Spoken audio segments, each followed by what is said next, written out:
Você sabia que os polvos podem andar na terra? Eu não sabia. Passei algum tempo em um país lindo e litorâneo, que é o motivo de eu estar contando essa história.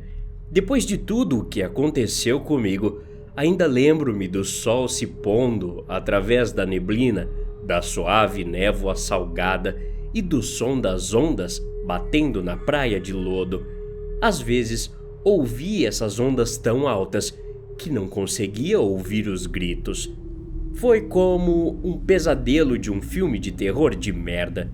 Mas isso é o final da história. Vou começar contando do início.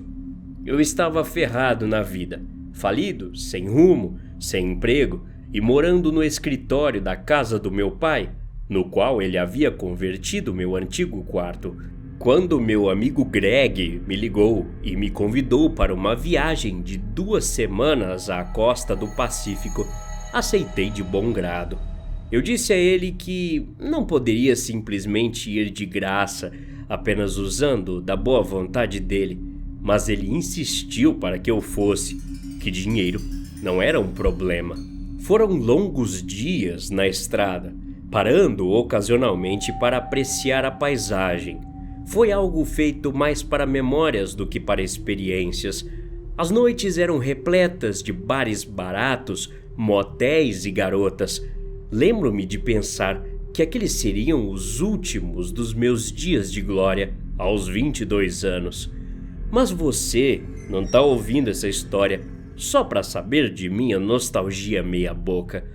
Não sei até que ponto isso é um mecanismo de defesa da minha parte, mas lembro-me de tudo o que aconteceu durante aquelas 2 semanas, como se partes disso tivessem acontecido comigo em 2 ocasiões distintas. Na viagem, ficamos hospedados em uma casa e durante o dia, enquanto estávamos fora, era ótimo, perfeito, aproveitamos ao máximo. Mas quando tivemos que voltar para casa e dormir, bem, era aí que Greg ficava estranho.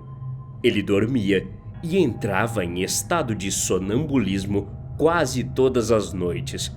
No início, pensei que fosse só uma brincadeira dele. Ele tropeçava pela sala, murmurando palavras que eu mal conseguia entender. Na verdade, que eu não queria entender, se é que ele realmente estava dizendo as coisas que pensei ter ouvido. Bom, não eram coisas normais. Já convivi com minha irmã, que também era sonâmbula, mas isso não era nem um pouco parecido. As coisas que ele falava era sobre algum tipo de homem com o rosto de cavalo. Ele ficava à beira das lágrimas e me dizia para não temer o cavaleiro, que seus dentes não eram afiados. Acordei 2 vezes na primeira semana, com o rosto dele a centímetros do meu, olhos arregalados e desfocados, medo e raiva latente gravados em suas feições. Mas falar desse cavaleiro e desse cavalo não era a única coisa estranha que ele fazia.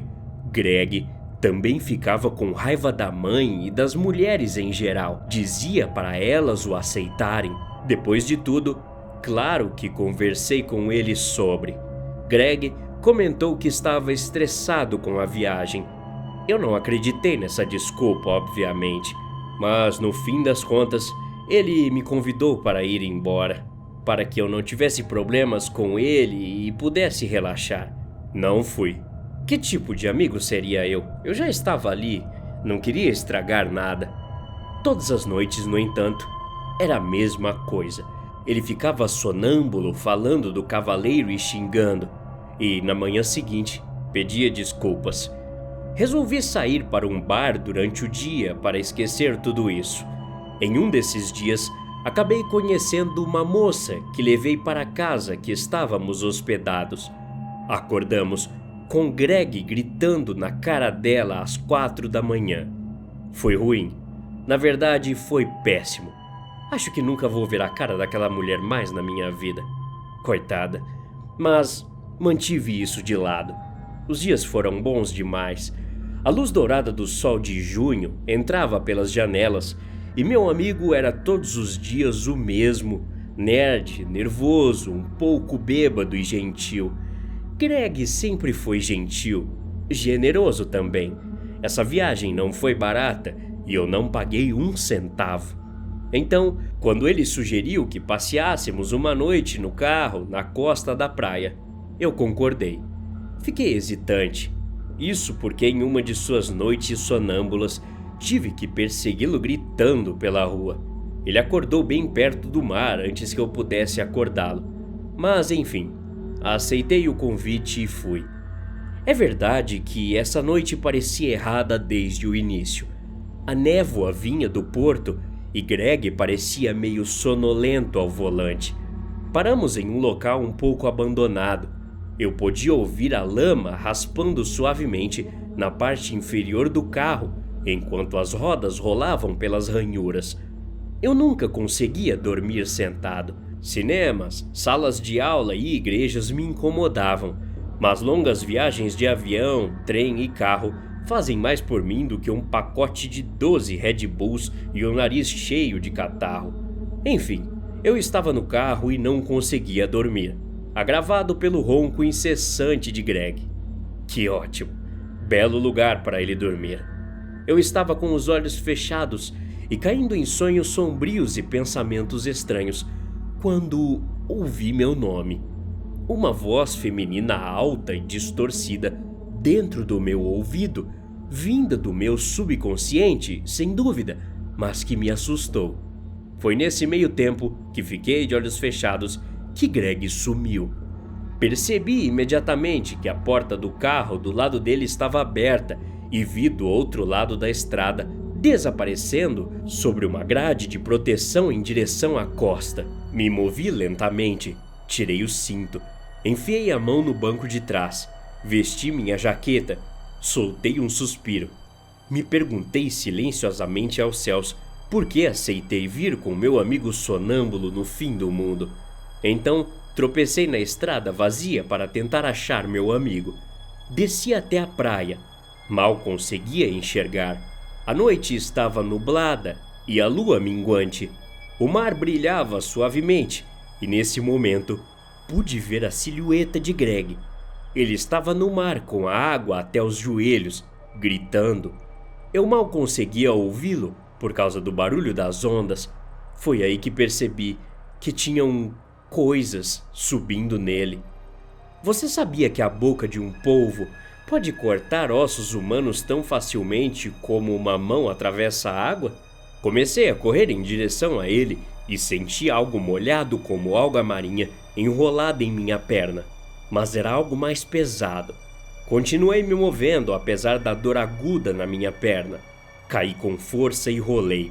Eu precisava tirar Greg da água. Senti algo em meu breve contato com a areia. Estava no meu peito. No escuro, sem conseguir ver, pareciam sacos plásticos cheios de água. Senti de novo uma dor aguda, um aviso, não uma mordida. Greg estava gritando e percebi que dessa vez seus gritos não eram do sonambulismo. Ele estava acordado. Os dois polvos que estavam em cima de mim se soltaram e se afastaram, como se quisessem apenas me avisar para ficar longe. Os polvos morrem quando atingem a maturidade sexual. Os polvos vivem vidas solitárias. Observei enquanto os polvos que tentaram me atacar se juntaram aos seus companheiros enquanto se agrupavam em torno do meu amigo, segurando-o no lugar, formando correntes com seus corpos enquanto lentamente o despedaçavam. Acordei no carro. Eu estava sonhando. Achei que não conseguia cochilar sentado até essa noite.